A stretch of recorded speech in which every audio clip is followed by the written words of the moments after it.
Let me tell you a story that might sound almost mythic at first.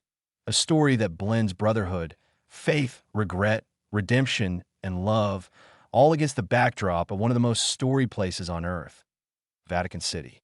This particular account follows two aging brothers, separated by time and bitterness, now brought into the luminous halls and shadowy corners of the Holy See. Their names are Miguel Gutierrez del Royale, 70 years old, frail, carrying decades of regret along with a wrinkled envelope, and his younger brother, who rose to become Pope Leo XIV, the spiritual leader of more than 1 billion Catholics worldwide. According to multiple accounts, including some tangential references you might find in Catholic discussions on social media, random footnotes in religious blogs, and historical anecdote from the Vatican archives reported by reputable sources like the Vatican News and documented in the 20th century expansions of the Catholic Encyclopedia, it is rare, but not entirely impossible, for a pope to have close living family. Pope Benedict XVI, for instance, famously had a brother, George Ratzinger, who was a respected Monsignor and musician, so the idea of a pope's sibling appearing in Vatican City isn't without precedent. The story begins one crisp morning when Miguel, who was once simply the older brother to a boy named Carlos, musters the courage to approach the Vatican gates. Imagine him stepping off a crowded bus in Rome, possibly one that ran past the Tiber River and the bustling Piazza Venezia, where traffic and tourists swirl. From historical references, visitors and pilgrims often describe a particular hush that settles around them when they finally reach St. Peter's Square, dominated by the colonnades that John Lorenzo Bernini designed in the 17th century. According to the official Vatican website, the Swiss Guards, known for their colorful Renaissance uniforms, stand at the main entrances, responsible for the safety of the Pope and the Apostolic Palace. They've been around since 1506, a detail gleaned from Wikipedia's entry on the Pontifical Swiss Guard. For most tourists, these guards are part spectacle, part living tradition. For Miguel, they become living obstacles. He arrives there looking visibly worn, thin, with a torn coat and scuffed shoes that can't protect him from the chill of early morning. He leans on a wooden cane, clutching that small envelope in his hand. It's battered by travel and time, just as he is. He announces to the Swiss Guards, with a voice soft yet determined, that he is the brother of the Holy Father himself, Pope Leo XIV. Of course, the guards react with surprise. Given the swirling presence of pilgrims, petitioners, and tourists, men claiming to be relatives of His Holiness are not uncommon, particularly in an age where the internet fosters all kinds of claims.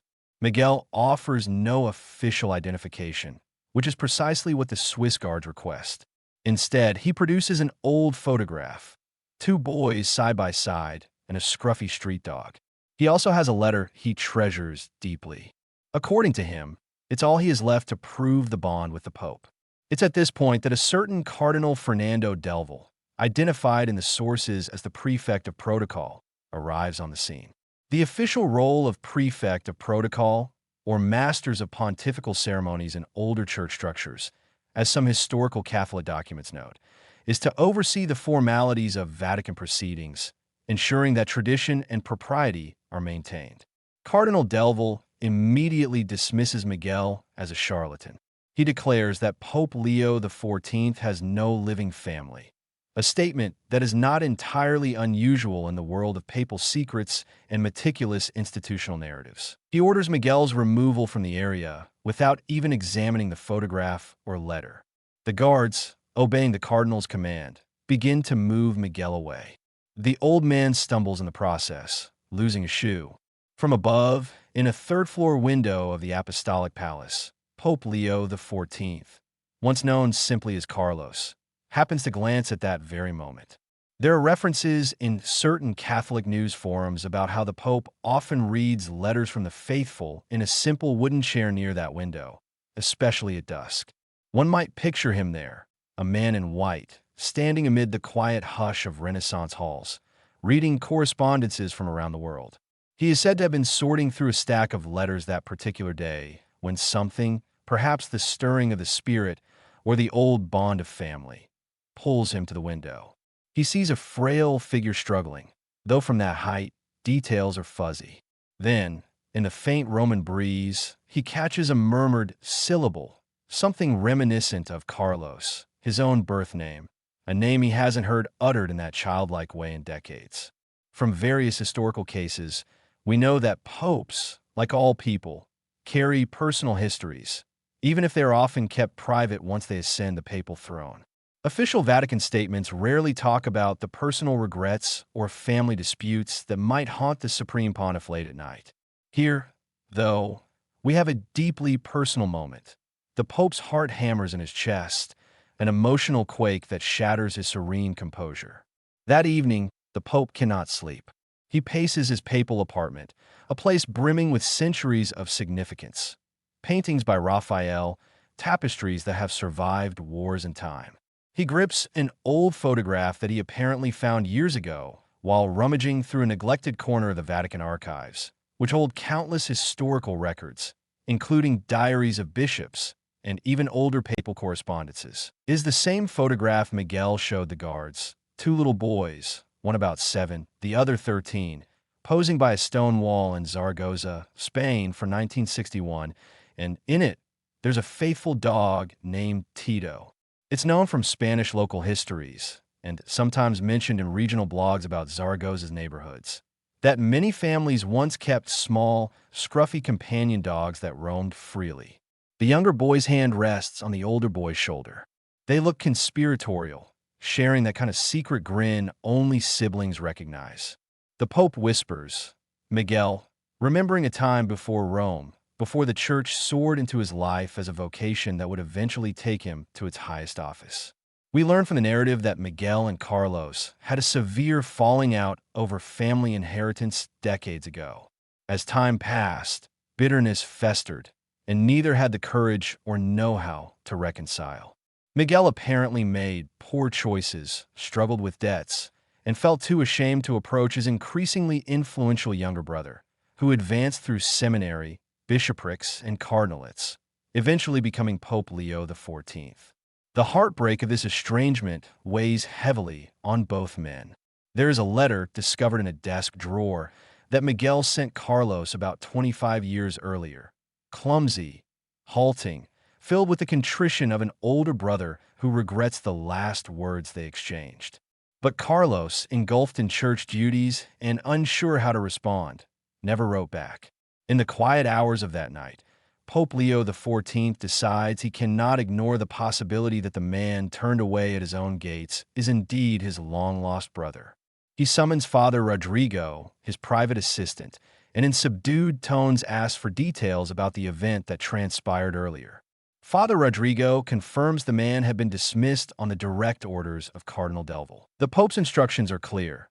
Find this man, search hospitals, shelters, and hostels around Rome, because if he truly is my brother, I must not turn him away. From a sociological perspective, the city of Rome has a rich history of charitable institutions, so it's not surprising that someone like Miguel might end up in a small pensione or a humble clinic. Italy's healthcare system, noted by the World Health Organization for its comprehensive coverage, also ensures that even indigent patients often find some form of care, though bureaucracy can be challenging. Meanwhile, Miguel, rejected and exhausted, takes refuge in Trastevere, a neighborhood on the west bank of the Tiber, famed for its bohemian atmosphere and labyrinthine cobblestone streets. Various travel articles and reputable outlets like Lonely Planet describe Trastevere's charm as timeless, a blend of tradition and hip modernity. In a rundown pension, courtesy of a kind Brazilian tourist who saw his plight, Miguel collapses on a simple cot. He knows his own body is failing. He was diagnosed with cancer the previous year, something he's borne in silence. A mild fever and persistent cough plague him, leaving flecks of blood on every tissue. He's aware that time is short. He repeats his brother's name, hoping that somehow that bond of childhood might rekindle when it matters most. As Pope Leo XIV commissions Father Rodrigo to search discreetly, a small drama unfolds behind Vatican walls. The Cardinal Delville, incensed by what he perceives as a breach of protocol, warns that the Pope is exposing himself and the Church to scandal. If it surfaces that the Holy Father's brother is a criminal or even just a sick old man with questionable past behaviors, the media might pounce. Remember that the modern papacy operates under tremendous public scrutiny. Major secular news outlets like Reuters or BBC, as well as Catholic press like Crux or the National Catholic Register, analyze every papal move. So Delville's fear is not unfounded from a purely institutional perspective. A pope who welcomes a dubious relative could be twisted in headlines, overshadowing important church initiatives. Nonetheless, the pope's love for his brother triumphs over these anxieties.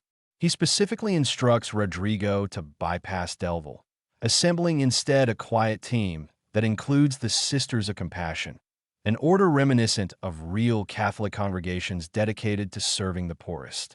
These sisters apparently know the hidden corners of Rome, the places where the homeless gather for soup or medical attention. Their search leads them to a small clinic where a nurse mentions that a Brazilian woman had helped an elderly man who fell near St. Peter's Square. She directed that woman and the man to a cheap pension in Via della Scala, deep in Trastevere. That's where Rodrigo finally finds Miguel, lying on a cot, breathing shallowly, photos and envelope clutched in his trembling hands. Rodrigo gently tells him that the Pope knows he came and that he wants to see him.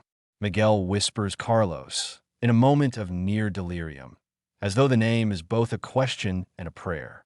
Back in the Vatican, Cardinal Delville grows uneasy.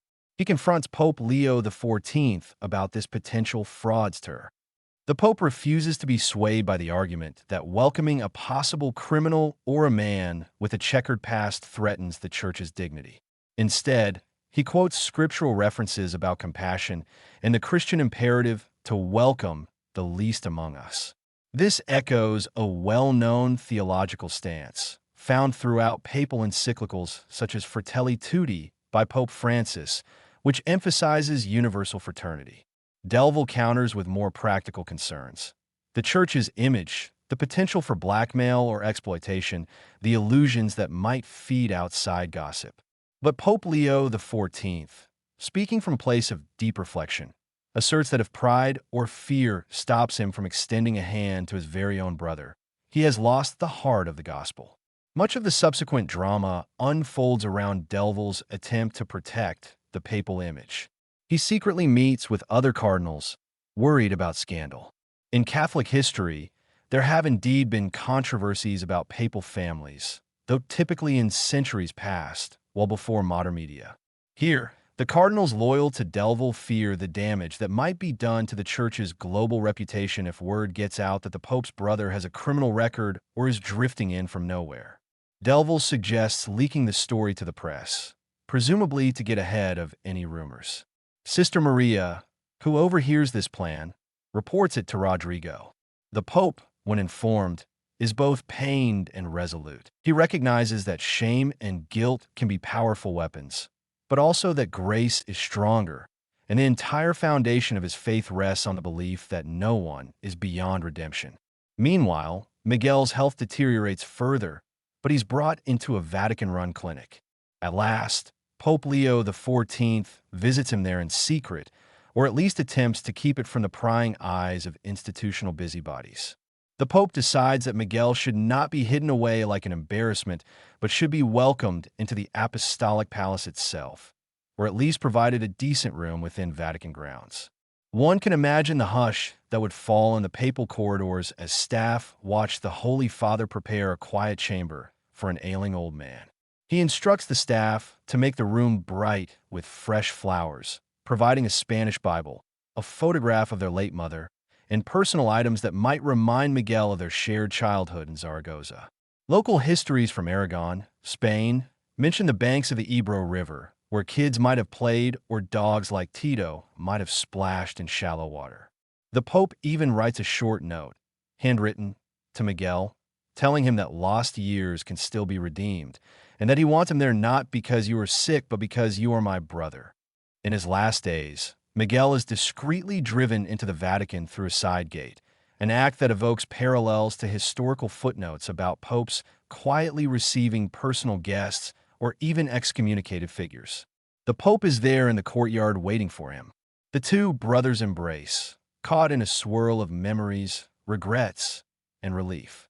Whispers run through the Vatican staff. Some see this as a beautiful testament to forgiveness.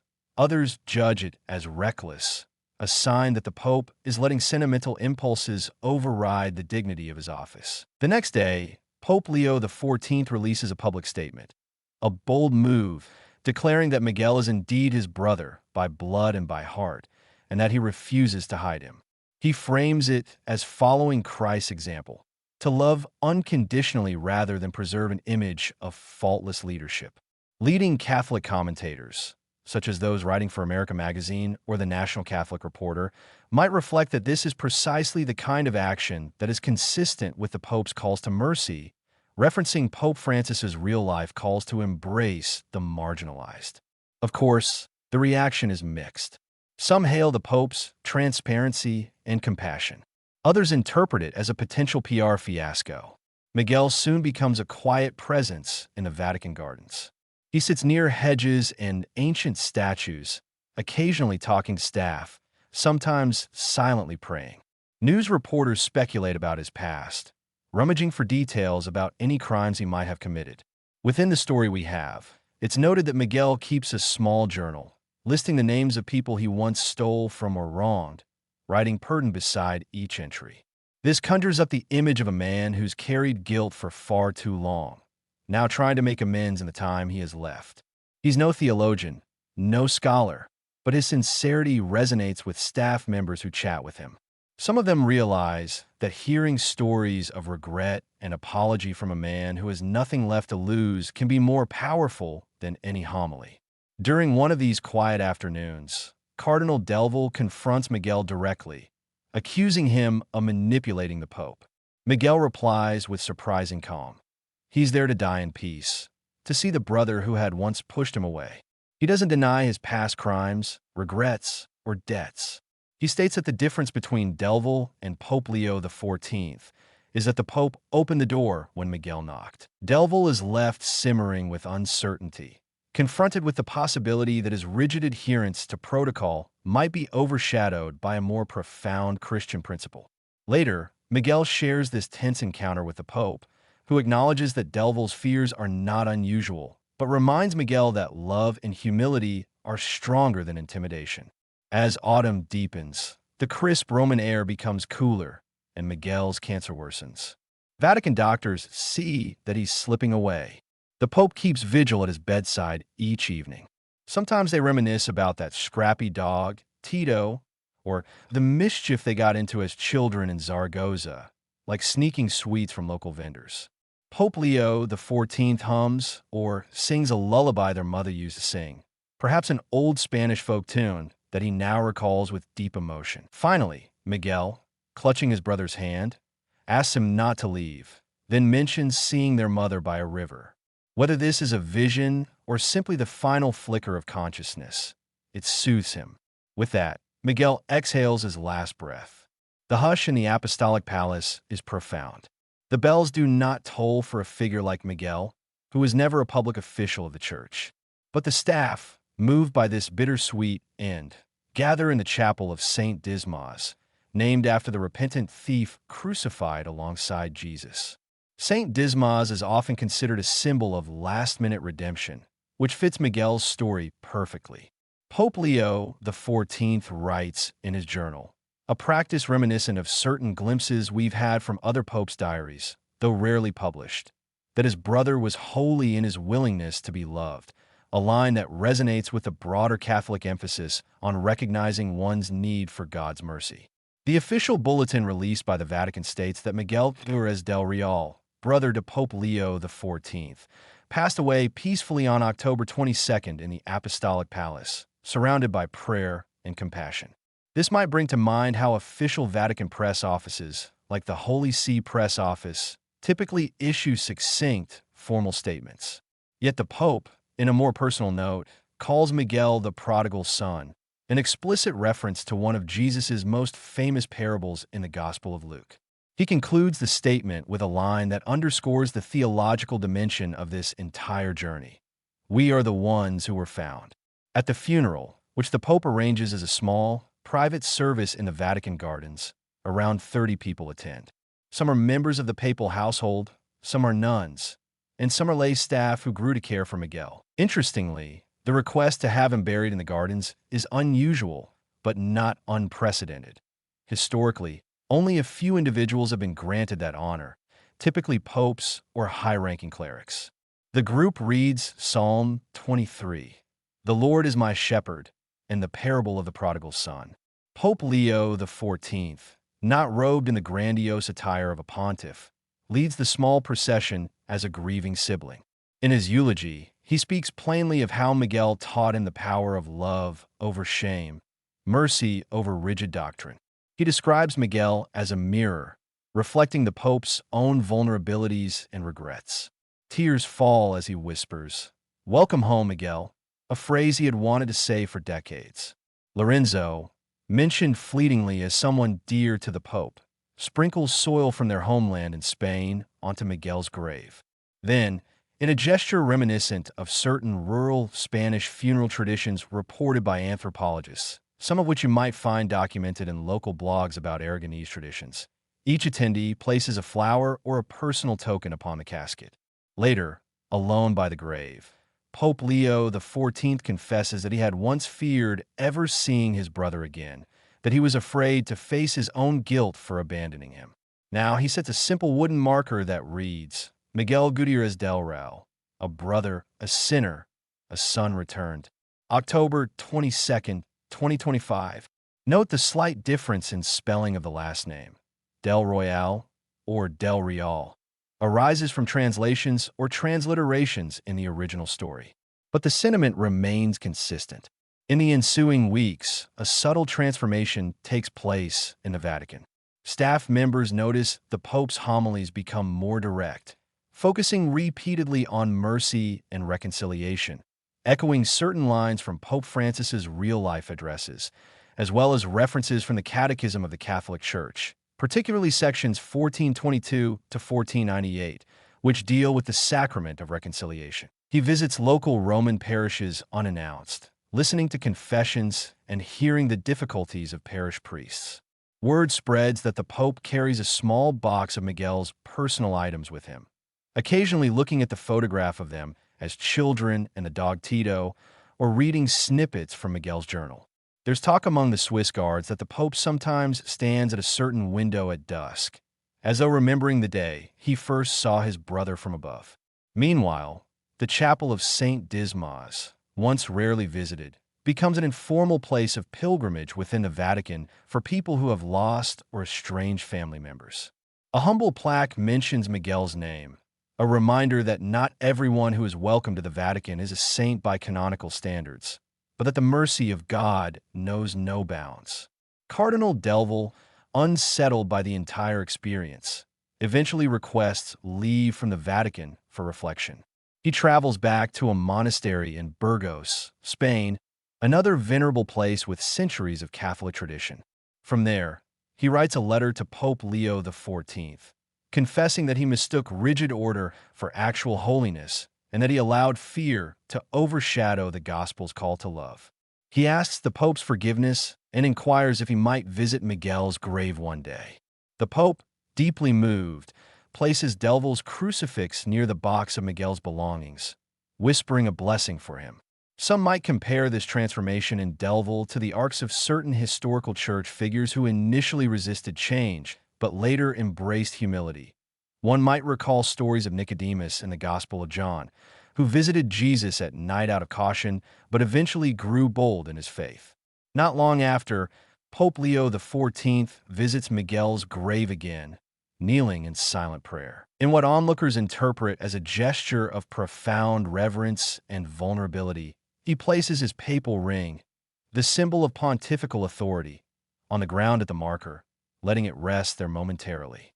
The ring, known as the Ring of the Fisherman, is traditionally destroyed after a pope's death, but in this living moment, he picks it up again, as if to show that all power must bow to love at some point.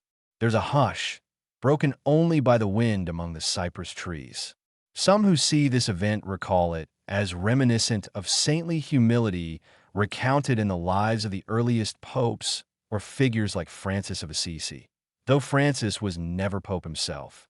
It's a gesture acknowledging that the memory of a single lost brother has the power to change hearts more than any decree or dogmatic statement. Years pass in this narrative. Miguel's story grows into a kind of legend among the Vatican staff, occasionally relayed to new workers. People say, yes, there was a time a pope's brother showed up at the gates, sick and almost dying, and the pope himself welcomed him without hesitation once he recognized him. In official Catholic teaching, there's a principle that the love of God can be found in even the smallest acts of kindness. Many interpret the Pope's embrace of Miguel as a modern parable of the prodigal son. Meanwhile, among the faithful outside Rome, families who have experienced decades of estrangement share stories of how the Pope's example encouraged them to pick up a phone, to send a letter, to extend an invitation. Global Catholic media occasionally references the day Pope Leo XIV broke tradition to embrace a lost brother, noting it as an emblem of how the Church can open its arms to those burdened by shame and regret. The final note of the story reflects on how the Pope continues to shift the focus of his ministry more deeply toward mercy. He had always known the theological importance of compassion. He studied it in seminary and taught in homilies, but living it so intimately, reuniting with Miguel, changed him. He begins rewriting parts of his official statements or encyclicals to emphasize the power of forgiveness, sometimes citing the personal dimension of his experience in metaphorical terms, though rarely naming Miguel outright. Observers see that the atmosphere in Vatican City is different. A quiet hush of compassion seems to linger in the colonnades. The Swiss guards stand taller, but with softer expressions, and cardinals who once held purely administrative mindsets start to question whether they, too, should re-examine their priorities. At last, even the simplest memorial in the chapel of St. Dismas draws visitors. Someone places a fresh bouquet of white roses there every morning. Anonymous letters appear, people writing apologies to lost loved ones, or pledging to find that sibling or parent they've kept at arm's length. In the broader Catholic context, or even just in a human context, the story of these two brothers resonates with the primal desire for reconciliation that lies in nearly every heart.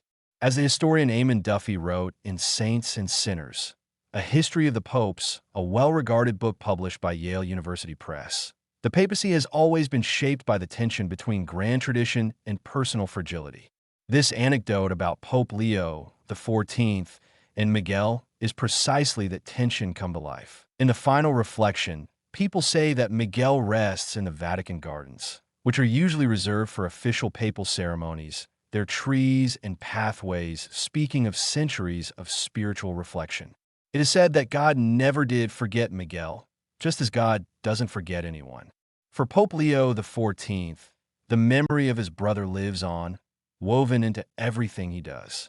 Perhaps the greatest takeaway is that no matter how high you rise, even to the papal throne, a piece of your soul remains with the ones who knew you when you were young and had nothing but each other. In the simplest and yet most profound sense, Miguel returned home, and the Pope, too, found his own home in a place that transcends marble halls and ceremonious titles. After reading or listening to this story, you might find yourself thinking about the relationships in your own life. People you've drifted away from or wronged, people who might be waiting at your metaphorical gate for a chance to make amends. The original sources remind us that we ought not to let our own pride, fear, or sense of protocol keep us from acts of love. And though not every sibling reunion takes place in a palace, under centuries-old frescoes and the watchful gaze of cardinals, each reconciliation is sacred in its own way. In that sense, this story is not only about a pope and his brother, but about all of us, about what it means to carry regret and finally lay it down in the arms of the one person who knew our real name before titles and achievements.